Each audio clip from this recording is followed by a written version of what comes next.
இந்த காலை வேளையிலே உங்கள் அனைவரையும் ஆண்டவராகிய இயேசு கிறிஸ்துவின் இன்ப நாமத்தில் அன்போடு வாழ்த்தி வரவேற்கிறேன். மத்தேயு 1 அதிகாரம் 23 வாசிக்கிறோம். அவனுக்கு இம்மானுவேல் என்று பெயரிடுவார்கள் என்று சொன்னான். இம்மானுவேல் என்பதற்கு தேவன் நம்மோடு இருக்கிறார் என்று சொல்லி அர்த்தம். தேசத்தை தருவேன் எனும் தலைப்பிலே நாம் படிக்கிறோம்.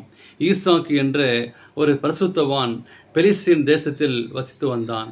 ஒரு பெரிய பஞ்சம் அந்த தேசத்தை ஆட்கொள்ள ஆரம்பித்தது. ஆனால் ஒரு தன் கால்நடைக்கு தீவனமும் தண்ணீரும் கிடைப்பது அரிதாய் போனது. அந்த எகிப்து தேசம் என்று சொல்லி பெரிய யோசனை இருந்தபோது தேவன் அவனை பார்த்து, நீ இங்கே இரு, நான் உன்னோடு கூட இருந்து உன்னை ஆசீர்வதிப்பேன் என்றார். ஒரு அற்புதமான ஒரு ஆசீர்வாதத்தை தேவன் இந்த மகனுக்கு கொடுத்துள்ளார். பஞ்சம் கொடுதாக இருந்தபடியால் ஈசாக்குடைய ஆடு மாடுகள் மறிக்க ஆரம்பித்தன. ஈசாக்குடைய மனைவியான ரெபெக்காளை அந்த நாட்டு ராஜா விரும்பியதால் வந்த பிரச்சனை வேறு. நான் எகிப்திற்கு போயிருந்தால் இந்த சோதனை வந்திருக்காதே என்று ஈசாக்கு நினைத்திருக்கலாம்.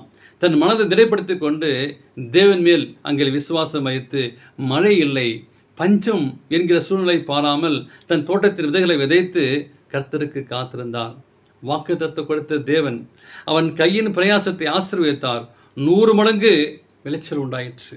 எனவே நாம் எங்கே இருக்கிறோம் என்பது முக்கியமல்ல, தேவன் நம்மோடு இருக்கிறார் என்பதுதான் முக்கியம்.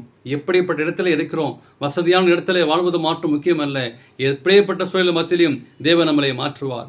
யாக்கோபு என்ற பக்தனுக்கு ஒரு முறை வாழ்க்கையிலே ஒரு குழப்பமான சூழ்நிலை ஏற்பட்டது. எகிப்திற்கு வரும்படி மகன் யோசேப்பு அவனை அழைத்திருந்தான். ஆனால் எகிப்திற்கு போக வேண்டாம் என்று சொல்லி தன்னுடைய தகப்பன் ஈசாக்கு சொன்னது நினைவுக்கு வந்தது. இந்த தேசத்தை உனக்கு தருவேன் என்ற வாக்குறுதி அவனை தடுத்தது. தேவனிடத்திலிருந்து வழிநடத்தலுக்காக ஜெபித்தார். தேவன், நான் உன்னோடு இருந்து எகிப்திற்கு வருவேன் என்று சொல்லி பதிலளித்தார். ஆம், நாம் ஆராதனைக்க தேவன் நம் கூடவே இருக்கிறார். ஆனால் நாம் அவரை மேய்ப்பர் என்று சொல்லி அழைக்கிறோம். இந்த உலகத்தில் எல்லா தொழிலுக்கும் உரிமையாளர்கள் உண்டு. வேலை பார்த்து ஒருவேளை இருக்கலாம். ஒருவேளை ஆடு மேய்ப்பர்கள் மாத்திரம் ஆடுகள் வனாந்திரத்தில் இருந்தாலும் அவரோடு கூட இருப்பார். பகலிலும் இரவிலும் கூட இருப்பார்கள். எனவே அவருக்கு இம்மானுவேல் என்ற ஒரு பெயர் ஒரு பொருத்தமான ஒரு பெயராக இருக்கும். இயேசு தம்மை திக்கற்றவர்களாக விட்டு செல்லவில்லை. நம்மோடு வாசம் பண்ணி நம்மளோடு கூட இருக்கக்கூடிய தேவனாக இருக்கிறார். ஆண்டவர் ஒவ்வொரு நாளும் நம்மை நடத்தக்கூடிய தேவனாக இருக்கிறார். ஒரு மெய்ப்பனை போல நம்மளை பாதுகாக்கிறார். மெய்ப்பனை பாதுகாத்து ஆவியானவரை அங்கே அனுப்புகிறார். ஆறுகளுக்கு எல்லா மெய்ப்பன் போல இருக்கலாம்.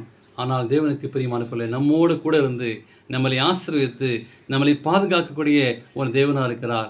தேசத்தை தருவேன்னு சொல்லக்கூடிய தேவன் அந்த மகனுக்கு தேசத்தை கொடுத்தார். ஆண்டவர் உங்களுக்கும் எனக்கும் வாக்குத்தத்தை வைத்துள்ளார். அந்த வாக்குத்தத்தை சொல்லி நாம் பெற்றுக்கொள்வோம். இந்த காலவேளையிலே தேவன் தாமே உங்களை ஆசீர்வதிப்பாராக. ஆமேன்.